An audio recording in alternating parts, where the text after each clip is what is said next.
During this session, we're going to be talking about best practices in online learning. Glad to have you entering into discussion about this. So hopefully we'll have a look at examining the ways learning has been influenced by technology, and then talk a little bit about the challenges in teaching diverse groups of students. We'll talk a little more about this, but of course we have very tech-savvy millennial students, we have traditional students, we have older students returning to school. So it's quite a diverse group and an increasingly technological learning environment. And then talk a little bit about best practices.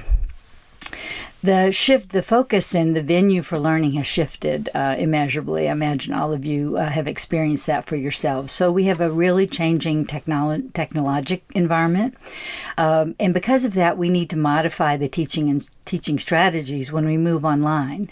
In the past, probably 15, 20 years ago when I began teaching online, mostly we put stuff up that was the same kind of things we did in lecture.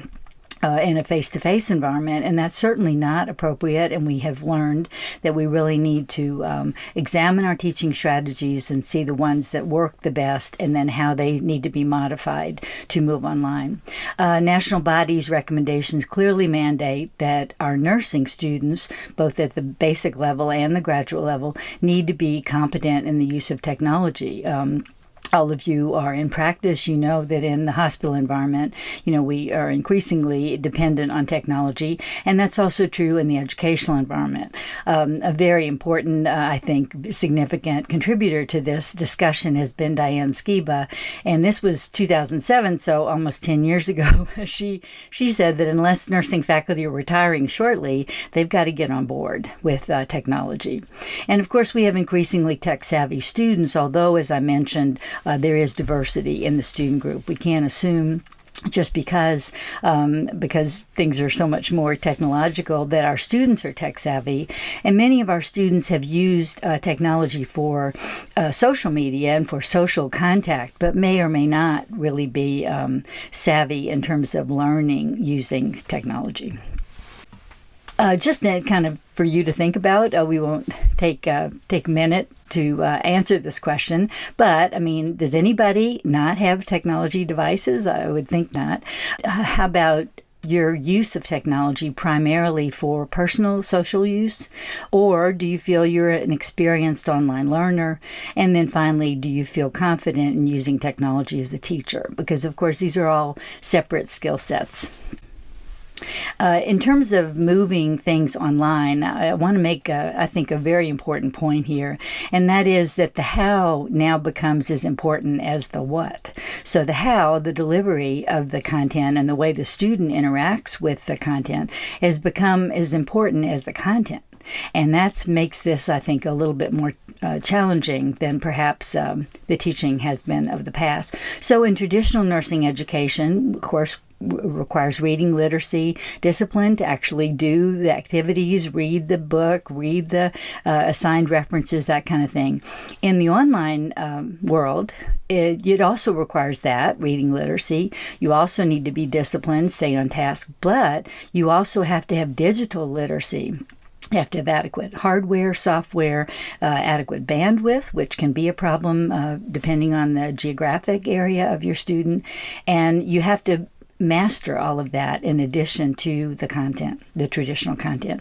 In the traditional world, we had scheduled class times. In the online world, we have electronic delivery 24/7, usually asynchronous. We'll talk a little bit more about that. But because of that, I think there is kind of a perception that we're always available, you as faculty. Students are always available. We hit an email or a text and feel that we'll have an immediate response because the electronic world is so different from the traditional classroom. In the traditional classroom, the instructor was right there, face-to-face, accessible for questions. In the online classroom, it's remote. And so it might be that we can make, and we do need to make, we'll talk more about that, make ourselves available in the virtual world by email, electronic communication, that kind of thing. But we're not right there face-to-face at a scheduled time every week or twice a week to answer questions. So it's a different. In the traditional area, we might have a wide range of content knowledge that we're presenting, and that the students are capable kind of. So there's certainly diversity in the traditional classroom world, but in the online world, there's a wide range in not only that, but in students' digital literacy.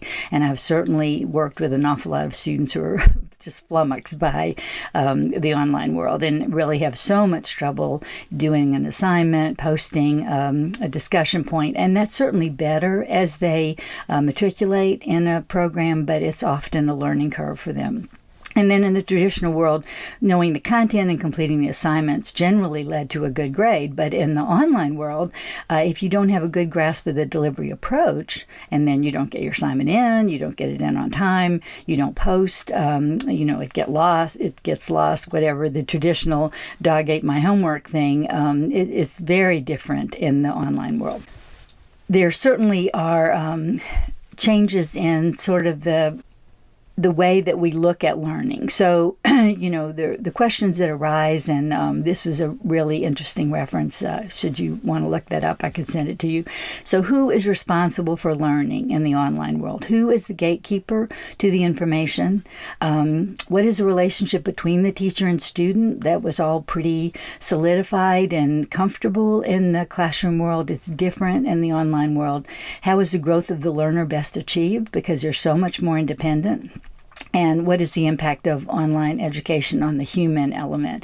In the beginning, as I said, when things first started moving, and it's been such a rapid change, first started moving online, there was so much pushback from educators because, no, they can't see the faces, they can't see that aha moment when the student understands a concept, that kind of thing. And so we need to be sure we build that in to the online world. Lots of evidence base for online learning. So I think definitely the jury is in on the fact that we have a lot of research to show that there are comparable outcomes to traditional approaches. A third in the last survey, the Allen and Seaman survey, about a third of students have taken at least one online course. Many academic leaders, in fact, 2/3 in this report, recognize that they need to increasingly format on courses for online. They need to have that as part of their strategic plan. Establishing a community of learner leads to higher student satisfaction. So that's really a pretty well-established research finding. And we need to pay attention to the aesthetics of the course and the navigation and the ease of use. So all of these are pretty well supported by the evidence. So the challenges are retention continues to be a problem, student withdrawal.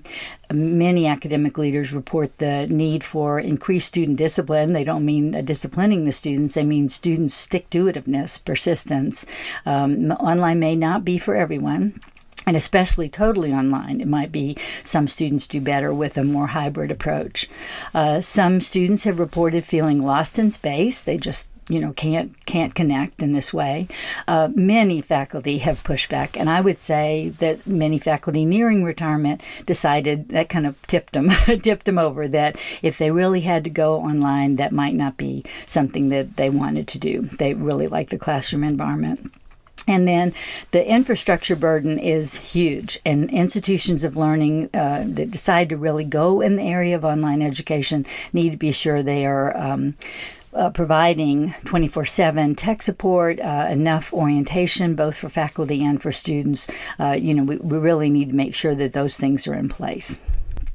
The competencies, I wanted to mention this, and we'll come back to this in other sessions.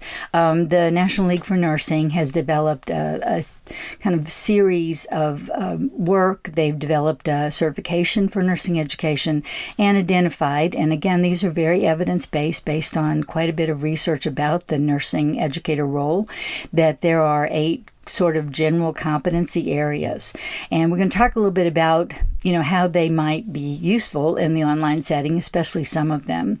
But I want to put them here, and as I said, we'll come back to them. So competent educators facilitate learning, facilitate learner socialization. So as nurses, facilitate that process, use assessment strategies, participate in the bigger world of curriculum development in their program. They act as change agents, and I would just say right away that if you're teaching online, you're a change agent pretty automatically. They promote continuous quality improvement, and that would include improvement in the course offering, but also improvement in themselves as educators. They engage in scholarship, and much of the research that's been done about online has been done as a outgrowth of faculty scholarship. And then they know to function within the academic environment. So we're going to come back to that, but just kind of a collage of the various things. And I want to point out, this is your learner of the future. So, infants, certainly toddlers, are pretty adept already at electronic devices. So we're going to have to really pay attention to the future learner, because they're going to be even more savvy than students are at this point. So how do we do all of that? How do we do those 8 educator competencies online? And I would say I'm going to kind of highlight throughout this talk that facilitating learner socialization, so more the attitudinal areas and learning about nursing, about advanced practice nursing, measuring outcomes, and acting as change agents are certainly things that we can do online in a virtual environment. It just takes a little adaptation. And it's important that we, I think, frame this in a theoretical approach. So in general, most people who have researched online learning, they feel that it's a constructivist approach. So the student is building what they already know, and they're adding that to their content knowledge through the online approach. They're learning with their peers. Online, I think, really offers more of that ability and more of that opportunity to students, because they have to get into a robust discussion. I mean, you can be sure that that's part of the course offering. And we scaffold, so in other words, we build learning, on each prior experience. And then the educator role, which I think is really a good thing, changes to a guide role, it's a facilitator role, versus the sage on the stage. You might have heard that term before. You're the guide on the side. So, the online learning experience changes the power gradient a bit. And so students are much more in charge and are sharing in the context of their learning. Important that the domains of learning still, of course, apply, and these are pretty well accepted in nursing education. So Bloom's taxonomy is a resource, and then the general domain. So cognitive, so the facts; psychomotor, so the skills; and then affective, the attitudes. And they all really are important to online learning and, of course, to nursing education. We don't do as much of the psychomotor in the virtual environment, although it's possible. There are terrific, virtual hospitals, virtual skill places, virtual simulations, everything. But that's probably not as much of a feature. But certainly the cognitive and affective are domains that we will address in all of our courses. So wanted to show you Bloom's taxonomy, this is the newer version, the revised version, ending with, which changed from nouns to verbs. And ending with creating at the top of the heap up there. So putting information together in an innovative way, all the way down through the first level of kind of learning, remembering. So recalling relevant knowledge from your long-term memory. And we're hoping to build that for students. So, just kind of, this is a review, but we will come back to that. But I wanted to show you then how that could be applied to teaching strategies in the online environment. So, for instance, remembering is kind of an easy one. We might give a quiz. We might have students post various insights they gain from a reading. Same for understanding. We might be doing more of that, or a little bit more probing kind of questions.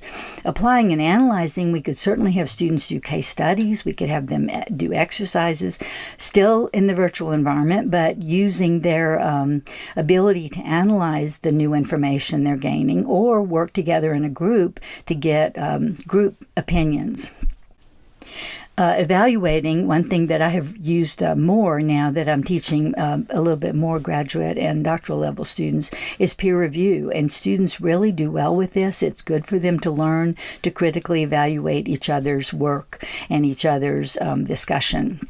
And then creating, so making new knowledge from the content that they are being exposed to and exploring. So all of these can be done certainly in the online environment. And this is just another list of those, and something you might want to take a few notes on. For instance, we can do a discussion forum. We could do that in class, of course, face-to-face, but in the asynchronous environment that has a lot of application and is a primary way that we do that. We could have a collaborative discussion in a synchronous environment, so again in class, or we could set up times in the virtual environment that people meet together. Group work. We'll talk a little bit more about group work, blogs, and wikis. Many instructors have made social networking sites dedicated to their course, or students sometimes do that just on their own. Content review sessions, students really like this, especially perhaps in preparation for a test. An introductory video, we'll talk a little bit more about that, really connects you immediately to your students. The students can also make videos, which is a really innovative kind of way of introducing themselves. We can have a technology training session before the program, and many programs do have a mandatory kind of face-to-face orientation, and students could practice then their skills. Assignments, papers, all those kind of things that we do in the traditional classroom can certainly be done in the online classroom. And then evaluation and testing. Now, exams are a little trickier in the online environment, and I'll talk just briefly about that. And certainly that's something that we're still kind of exploring and trying to decide. You don't have the same safeguard. So the student, you need to make ways that the student, you can be certain that the student who is taking the online test is actually your student, that they're not getting outside help, that kind of thing. Most of my tests have just been open book, but that doesn't work quite as well if you have undergraduate students and you're still preparing them for NCLEX, that kind of thing. You can have a monitored test site that people come into, and that's been done in some areas. So all of these things certainly can be done online.